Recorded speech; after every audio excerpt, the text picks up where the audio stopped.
Iya. Halo semuanya, apa kabar kalian semua? Kali ini saya akan kembali membahas firman Tuhan. Dan firman Tuhan kali ini yang akan saya bahas masih seputar Samuel. Dan mari kita bahas bersama. Ya. Dan selama 4 minggu ini sebelum Paskah ya. Oke, mari kita mulai membaca di 1 Samuel 2 ya. 1 Samuel 2 ayat 11 sampai 26, tapi mari kita mulai bacanya. Sebelumnya ada latar belakang. Jadi sebelumnya mari kita baca juga di 1 Samuel 1 ayat 3 ya. Gitu. Oke, kalian tahu nggak ya? Ternyata di bait Tuhan yang dulu ya di kota Silo tidak hanya ada Imam Eli di sana. Ada siapakah lagi mereka? Ternyata tidak hanya bapaknya, pasti ada anaknya. Mau tahu nggak siapa mereka? Mari kita baca di 1 Samuel 1 ayat 3. Orang itu dari tahun ke tahun pergi meninggalkan kotanya untuk sujud menyembah dan mempersembahkan korban kepada Tuhan semesta alam di Silo. Di sana yang menjadi imam Tuhan ialah kedua anak Eli, Hofni dan Pinehas. Jadi kedua anak itu adalah Hofni dan Pinehas. Ya, dua anak itu. Hofni dan Pinehas juga melayani Tuhan. Tetapi apa yang dilakukan oleh mereka? Apakah mereka menyenangkan hati Tuhan atau justru sebaliknya? Ya. Nah, ini yang akan kita bahas di 1 Samuel 2 ayat 11 sampai 26 itu. Ya. Oke, kita langsung mulai. Jadi ceritanya dimulai waktu Elkanah sudah akhirnya balik lagi ke kota Rama. Tetapi Samuel, ya, anak yang masih muda itu ditinggal di bait Allah dan menjadi pelayan Tuhan di bawah pengawasan Imam Eli. Ya, di bawah pengawasan Imam Eli yang ada di bait Allah juga ya.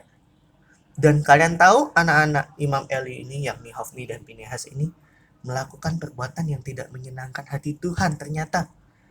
Ya, apa aja sih perbuatannya? Mari kita baca di 2, maksudnya 1 Samuel 2 ayat 13 sampai 17 ya.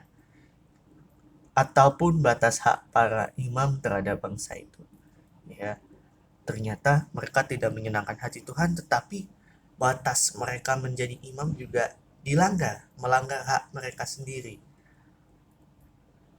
Ya, itu. Setiap kali seorang mempersembahkan korban sembelihan, sementara daging itu dimasak, datanglah bujang imam membawa garpu bergigi 3 di tangannya, dan dicucukkannya ke dalam bejana itu, atau ke dalam kuali atau sejenisnya ya, atau ke dalam belanga atau ke dalam periuk. Segala yang ditarik dengan garpu itu ke atas diambil imam untuk dirinya sendiri. Jadi begini. Ya, kita stop sebentar. Jadi, tiap mereka lagi mengadakan persembahan korban sembelihan. Jadi misalnya si si teman saya ini misalnya datang bawa kambing domba, bawa sapi atau apapun, pas lagi dibakar, lagi dimasak, datang tuh bujang ya. Pastinya anak-anak mereka, sini sini bujang, ambil pakai garpu 3 ini. Garpu 3 tarik, lihat kalau berarti ke atas itu tandanya dagingnya bagus. Ya udah, itu untuk imam. Sedangkan pas diambil nggak diangkat, berarti tandanya itu daging yang jelek. Ya udahlah, itu yang buat Tuhan. Nah, demikianlah mereka memperlakukan semua orang Israel yang datang ke sana ke Silo. Ya, ternyata sebelum lemaknya dibakar, bujangnya juga datang dan berkata kepada orang yang mempersembahkan korban itu, berikanlah daging kepada imam untuk dipanggang, sebab ia tidak mau menerima daripadamu daging yang dimasak, hanya yang mentah saja. Apabila orang itu bilang, bukankah lemak itu harus dibakar dahulu, kemudian barulah ambil bagimu sesuka hatimu? Terus mereka bilang, sekarang juga harus kau berikan, kalau tidak aku akan mengambilnya dengan kekerasan. Waduh, sampai dipaksa ya. Bangsa Israel dipaksa untuk berdosa pada Tuhan. Ya, Jadi seolah-olah imam-imam ini malah menjadi batu sandungan bagi mereka. Ya. Karena apa? Karena hanya demi memuaskan nafsu bagi anak-anak Imam Eli, yakni Hofni dan Pinehas. Begitu. Dan kalian tahu, ya, walaupun Samuel masih ada di bait Allah, dia pasti lihat nggak? Lihat kan? Tetapi dia tidak meniru apa yang anak-anak Imam Eli lakukan. Ya. Dan ini ada sedikit cerita kekeluargaan sedikit dari keluarga Samuel. Ya. Waktu itu kan Samuel jadi pelayan di hadapan Tuhan yang masih pakai baju efod. Dan tiap tahun pastinya orang tuanya datang membawa korban persembahan dan juga menyiapkan jubah bagi anaknya Samuel gitu ya. Dan pastinya Eli memberkati Elkana dan keluarganya sehingga Elkana dan Hana juga punya keturunan, bahkan anaknya lebih banyak ya. Gitu. Kira-kira 5 anak sebagai ganti dari Samuel yang diserahkan kepada Tuhan. Itu cerita kekeluargaannya sedikit dari keluarga Samuel. Ya, tetapi itu bukan yang jadi fokus kita. Kalau baca di 1 Samuel 2 ayat 18 sampai 21, yaitu mengenai keluarganya Samuel sendiri, itu lain masalah. Ya, tapi punya makna sendiri. Oke, kita lanjut ya. Kalau kalian baca di 1 Samuel 2 ayat 22 sampai 26 aja ya. Dan kalian tahu ya, Imam Eli pastinya sudah sangat tua juga ya.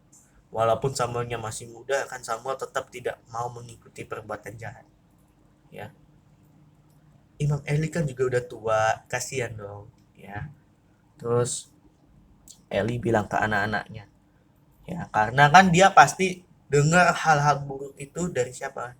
Biasanya itu dari Samuel, karena nggak mungkin dong anak-anaknya ngaku ke bapaknya. Jadi mungkin nggak tahu lah, kan sering dengar berita si Elinya dengar gini, wah Hofni dan Pinehas parah, kenapa?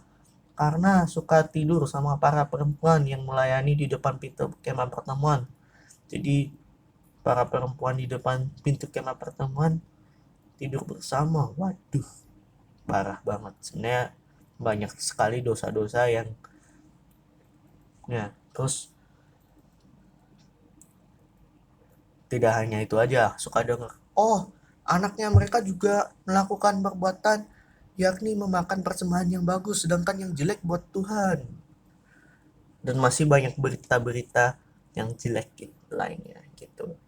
Terus Imam Eli bilang ke anak-anaknya, mengapa kamu melakukan hal-hal yang begitu sehingga ku dengar dari segenap bangsa ini tentang perbuatanmu yang jahat itu?